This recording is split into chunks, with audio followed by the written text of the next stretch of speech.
नमस्कार. स्वराज्य मराठीमध्ये आपले स्वागत. पाहूया सविस्तर बातमी.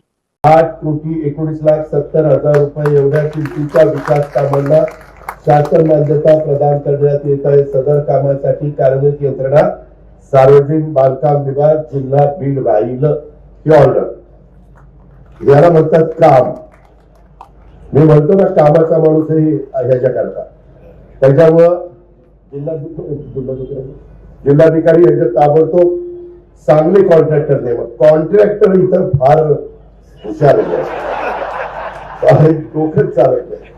आणि आता ही जी काही कामं आहे, मी आपल्याला सगळ्यांना सांगतो, माझी सगळ्यांना विनंती आहे की ह्या कामामध्ये जवळपास आपण 1,363 विकास कामांचं भूमिपूजन त्या ठिकाणी करतोय. 575 कोटी रुपयाचा निधी आपण त्याच्याकरता 25-26 मध्ये देतोय. कारण मार्चला वर्ष संपणार, राहिलेला निधी पुढच्या वर्षात नवीन वर्षात पण त्या ठिकाणी दिला जाईल. आणि ही सगळी कामं करत असताना त्या कामाचे फोटो काढले पहिले की काम कसं आहे आणि मग नंतर कसं झालं पाहिजे. ते झाल्यावर पण फोटो हे बघितलं जाणार आहे.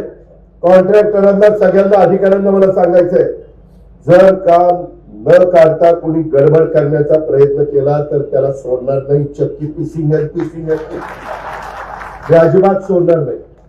ते 10 लाखाची कामं बंद केलीत, आम्ही 15 लाखाचं ई टेंडरिंग करतोय. का तर बाबा जनतेचा पैसा लोकांना दिसलं पाहिजे. नुसतं आम्ही घसे कोरडे करायचे, भाषण करायचे, कशाने येणे माझ्या मागल्या, तसं नाही चालणार. ही कामं माझ्या 6 विधानसभा मतदारसंघात आमच्या जिल्ह्यात दर्जेदार झाली पाहिजे. त्या एजन्सीला पण इथं सांगा. हे मला डीपीओला, जिल्हाधिकाऱ्यांना, मुख्य कार्य सगळ्यांना सांगायचंय. आणि त्यामध्ये ही कामं केल्यानंतर ग्रामीण भागातल्या शाळा हे जिल्ह्याचं भविष्य आहे. अहो, तिथं मुलांना दर्जेदार शिक्षण दिलं तर ते पुढे त्यांचं भविष्य उज्ज्वल राहणार आहे. तर उद्याचे जबाबदार नागरिक ते घडणार आहेत. त्याकरता आपण 220 शाळांमध्ये वर्ग खोल्यांच्या कामाला मान्यता दिलेली आहे.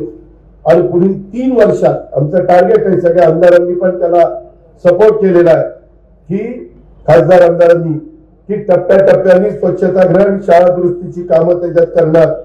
जिल्ह्यात 12 आदर्श शाळांचं काम देखील आपण सुरू केलेले आहे. आणि 343 नवीन अंगणवाड्यांना आपण परवानगी दिलेली आहे. आणि याची बांधकामं करण्यात येतील.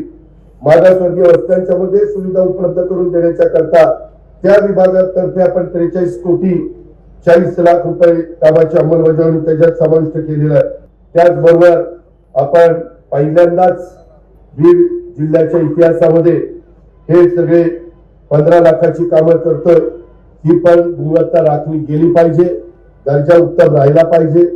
यामध्ये अधिकारी पण जे जिल्हा परिषदेचे आहेत, माझी तर जिल्हाधिकारी तुम्हाला सूचना आहे की पीडब्ल्यूडी आणि सीओ, तुम्ही पीडब्ल्यूडी आणि जिल्हा परिषद आणि सगळ्यांना बोलून त्यांना सक्त सूचना द्या.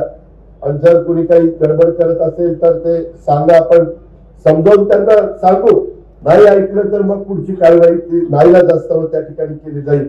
नाहीतर म्हणाली 1 तारखेला पहिल्याच वर्षात आलाय, पहिल्याच वर्षी काय दिवसात काय बोलतोय. परंतु खरं ते सांगितलं पाहिजे ना बाबा. सुरुवातच आपण अशी करतोय.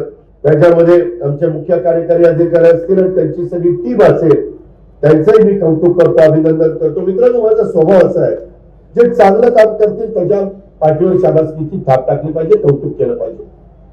पण जे चुकीचं काम करतील त्याला धडा पण शिकवला पाहिजे. काही गोष्टी काही काळात तुमच्या सगळ्यांच्या समोर येतील. काही चुका केल्या, त्या चुकांची किंमत त्यांना मोजावी लागेल. एवढं कसं धाडस करतात मला तर काही कळलेलं नाही. काही तर केस माझ्याकडे असे आलेले आहेत, म्हणजे माझ्या तर मी सांगितलेलं होतं, एका बहादरांनी माझीच खोटी सही करून टाकली. म्हणजे इथपर्यंत धाडस. अजित पवारांची खोटी सही कर तुझ्या ह्याला काय माणूस काय. मी कलेक्टरला सांगितलं, जरी काही सांगितलं तरी पुन्हा कन्फर्म करा. आणि मी काय केलंय, इथं तुमच्याकडे राजेश देशमुखांनी काम केलेलं आहे. ते पूर्वी माझ्याकडे पुण्याकडे कलेक्टर होते. स्वराज्य मराठी, बातमी नाही जबाबदारी. चॅनलला लाईक करा, शेअर करा आणि सबस्क्राईब करा.